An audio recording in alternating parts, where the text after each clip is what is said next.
Yo, what is up, high performers? Welcome to another Mentorship Monday where we take bite sized opportunities here from 10 to 15 minutes and we teach you habit formation and really trying to get you to a point where you are extending yourself enough to understand what high reward habits are and why high reward habits are a must. Because I've said this before in past pods.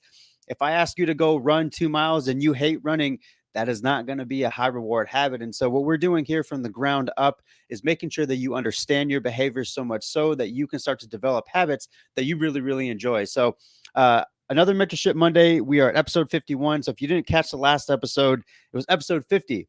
Oh my gosh, it's such a huge milestone for me and my self imposter career, if you will, because I overthought this pod way too much than I needed to. And now that we're at episode 51, I'm just really thankful for you all. So, we're going to be doing a giveaway in our High Performers Club group. So, if you have not gotten a chance to get in there this week, please make sure that you go into the link in our show notes to go and join our amazing club that we have in there of other high performers that are looking to engage in community and just trying to mentor and be the best versions of themselves. So, all right, let's go and get knocked into what we have today. So this last week we were going over the habit building creator, and and so excuse me, with this habit building system, when we stepped into phase one of our three phases, what we found there with our initiation phase is that we needed to make sure that we chose a specific behavior, a specific trigger that was going to help you to create some consistency, is going to help you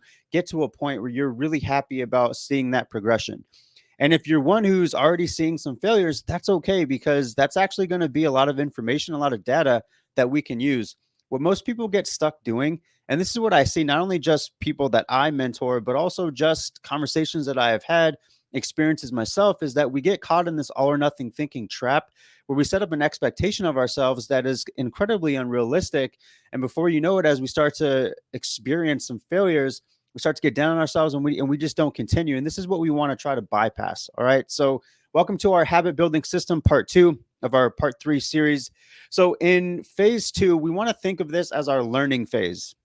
All right. You can't learn without any type of failure. Let me say that again. You can't learn without failure. Failure is a part of the feedback. Failure is actually a part of what we are initiating towards understanding about our behaviors. All right. So when we're looking at these repeat behaviors, we want to make sure that we understand that in order to habit build, it's not 21 days that creates a habit. It's usually 70 to 90 days. And so that I might have popped a lot of your balloons right now, but I just want to be real with you as your mentor, because this is going to take some time. And when we start to be really specific about the behavior, really specific about the triggers, then we can know what the specifics are behind the failures, whether it's mindset, whether it's timing, whether it's not prioritizing what you need to do. So there's just so much information that comes from failure that I tell this to all of my clients all the time. And I want to tell you as listeners, I want to push you to go fail. I want you to fail because I want your feedback. I want you to understand your feedback as well. All right.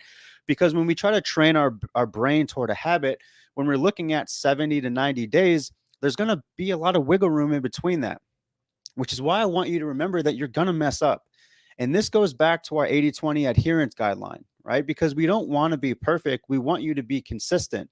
And when we start to build on your consistency, this is where your day to day is going to give you information. This is where we should honestly be using some type of tool. And we'll get into this a little bit later in this episode. I want you to be using some type of tool that is helping you to track and it's helping you to get the information that you need. Because if you're someone who is really excited about starting a new exercise regimen, and you've listened to this pod so much so that where you're like, you know what, I really would love to strength train 4 days a week, but I know Des is talking about really staying specific. So what I'm going to start with is I'm going to create a trigger for myself. I'm going to put my shoes right at the foot of my door. I'm going to put my gym clothes right there, and I'm going to start with the 10 to 15 minute walk, because I know that listening to this pod and listening to our mentor Des, that cascading habits are going to really help. So I'm going to start with that walk. And if I start with that walk, then I'm going to start to build that into possibly starting on my exercise regimen. All right. So when you go back to this, this is where this progression has to be a part of your life. And this is where, if you're someone who is planning on that example, and let's say tomorrow's Monday, or today's Monday rather, and tomorrow's Tuesday, and you're like, all right, I'm going to start this on Tuesday morning. And if you're someone who is not able to do that, there's a lot of information in that quote unquote failure. Okay. It might be that you forgot to set up your trigger the night before.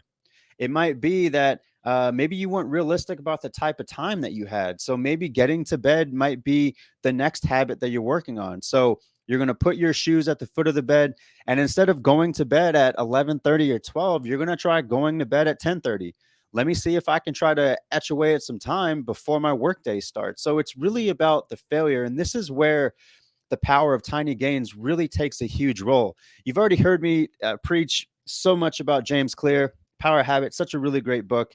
One of the things that he went over, and I'm going to actually share my screen. And so for those who can catch this on our IGTV, if you're not following us at I Made It Pod, you'll be able to see this visual also on our YouTube channel. And as always, you'll be able to follow us in our show notes because we have the links there. But I'm going to try to do my best to describe this. So what James Clear talked about within the power of tiny gains is he looked at it through graphing it. All right. So on our x-axis, we're going to have your improvement or your decline. Okay. So we're going to have like positives or negatives. Okay.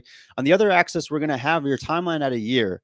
And so what we look at is if you're looking to get 1% better every day, that calculation, if we look at that over 365 days, that's going to mean that it's going to be a much better progression versus if you're getting 1% worse every day. All right. And here's how the math kind of shakes out. So if we look at it at exponential growth and we started at 1.01 with exponential growth of 365 days, that's going to equal 37.78. That doesn't mean a whole lot to you because you're not seeing this visual. But like I said, if you want to head over to our IGTV to get this visual, it's going to be incredibly helpful. And we make sure that we put this aspect in the show notes so that you can actually see what we're talking about. But on the other end, if we look at 1% worse every day, right, we're going to have that metric at 0.03. Let me get that right. 0.03. Okay. So what that means is when we look at exponential growth, this is kind of just the cliff notes of this math right now. If we look at the exponential growth, it's going to be higher if you're looking to get 1% better each day. And the way that I look at 1% better, if you're that same person that is, okay, I'm going to get this walk done. I really want to start strength training 4 days a week. So I'm going to listen. I'm going to listen to our podcast host here. I'm going to listen to my mentor and put my shoes at the foot of the bed or at the foot of your door, and I'm going to get ready. So the next day, if you're someone who, again, oversleeps or is not like, doesn't feel energetic enough to go do that, you can get that feedback and you can take a step back and say, okay, what would 1% better be like tomorrow? So that 1% better would be, you know what, instead of going to bed at 11:30, I'm going to do my same trigger. I'm going to set up my gym clothes. I'm going to set up my shoes. And, tonight I'm going to go to bed at 10:30. Right. And so that next day, it might provide you with a better opportunity for you to get your walk in unrushed. And then from there, it's like, okay, what's the next day? Like that really works. So I can either repeat that, or if I'm trying to get, instead of my 10 to 15 minute walk, trying to get 25, let me see if I can get to bed at 10:20 instead of 10:30 like I did the night before. And that's what progression looks like. And as I'm talking this out, I feel sorry for y'all because I'm like trying to I'm trying to explain the math. So I hope that makes sense. And if it doesn't, please head over to our YouTube channel and our IGTV so that you can actually see what the visual looks like. Or if you go into our show notes, you'll be able to see where this is linked to, and you can see the visual. I'm just kind of like going through it in my head right now. And I'm like, outside of counting calories and counting tips, because back in my college days, I was a bartender.